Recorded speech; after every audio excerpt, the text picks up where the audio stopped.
Alright, this is my 2005 BMW F650CS, the city street cousin of the GS, the Strauss Enduro bike.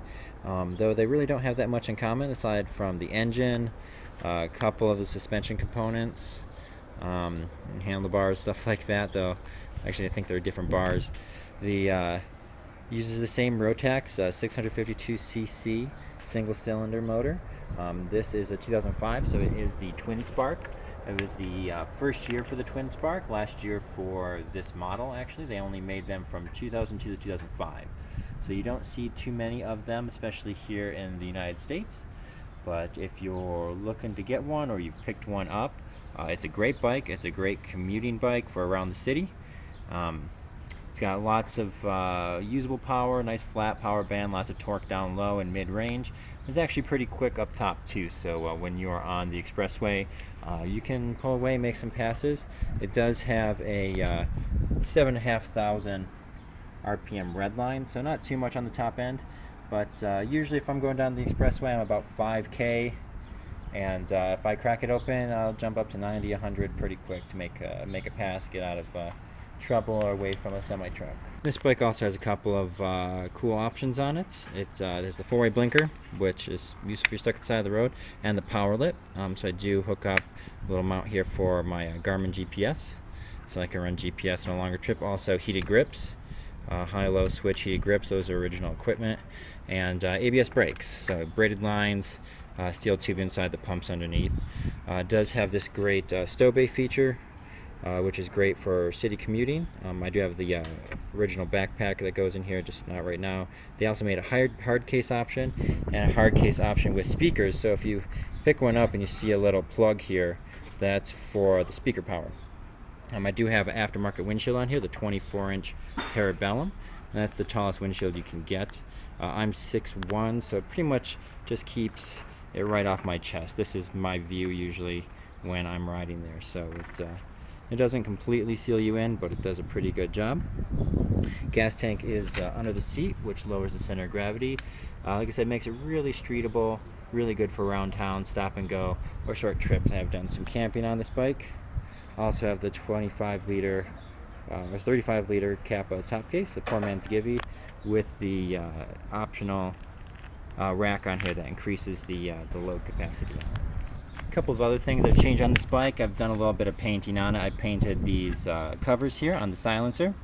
This black, it's actually Rust-Oleum spray-on bed liner, so it's a nice, really tough, textured black paint. Also did the side covers here.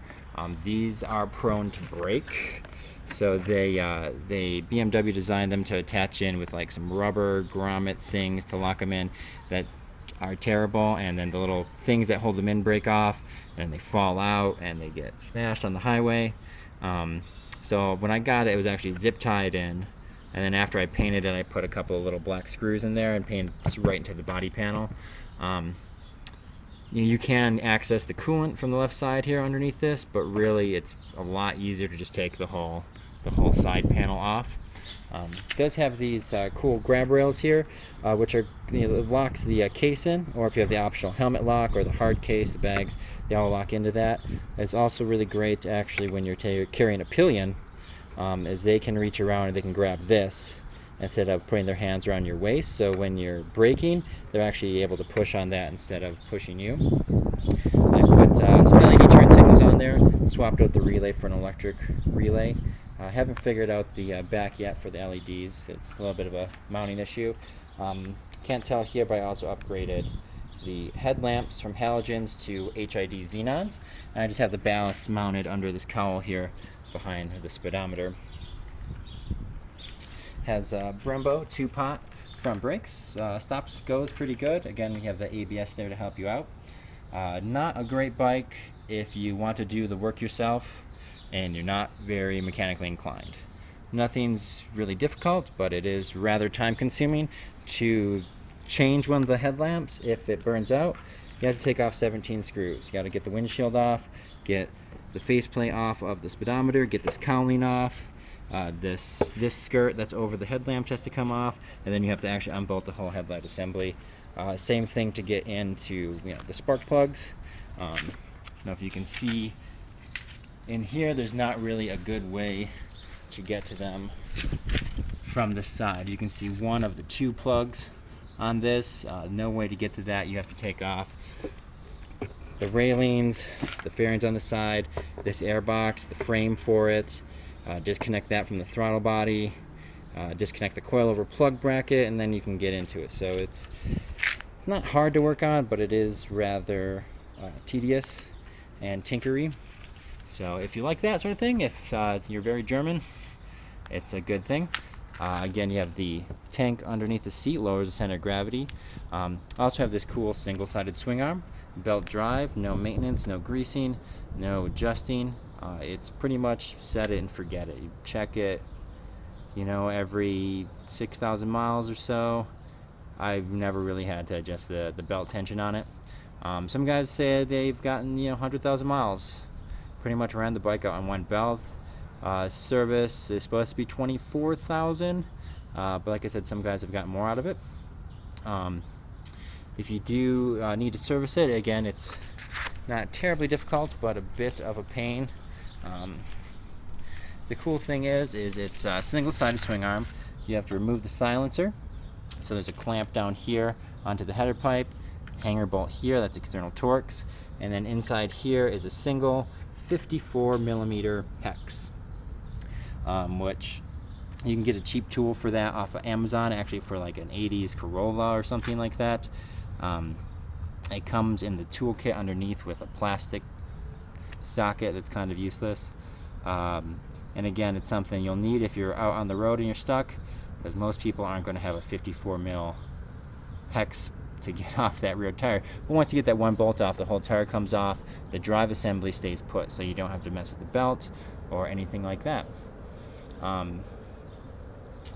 Again, like I said, it's a really great streetable bike. Good torque band, good power, great for around town, great for short jaunts. I do have some side bags I can put on here, some soft Nelson rigs that will carry a lot of stuff, especially with the top case. Plus I can throw a duffel on the back and have the tank bag up front, and go camping for a weekend. I mean, I could probably by myself carry at least a week's worth of stuff for it. With the stock exhauster, it's actually quite quiet, which I enjoy, as I don't like loud bikes, and it's nice for around town. Starting procedures on this are a little different if you're used to a carbureted bike.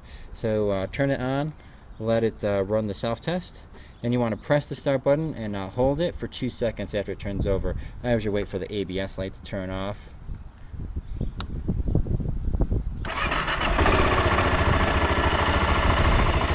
Like that. Because it'll keep testing and reading while it's starting it up, so you want to make sure you're holding that starter button. It's got a slip clutch in it, so it's not going to burn anything out if you're doing that.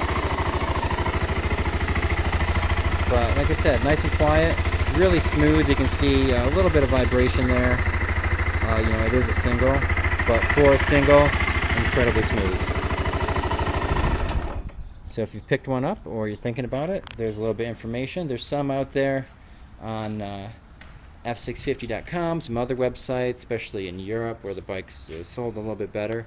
A great around town bike, great beginner bike. Maybe, it's pretty quick for a beginner bike. Maybe start out on a 250 if you've never ridden before, but if you're coming back to it or have some experience, it's great. And even if you're an experienced rider and you want a good around town everyday bike, you have storage, easily accessible with the tank bag. Top case isn't hard to come by, so you can put whatever you need to get around town on in there. It's got the belt drive, so you don't have to mess with it. Heated grips for those cold mornings. It's actually really good bike for everyday use.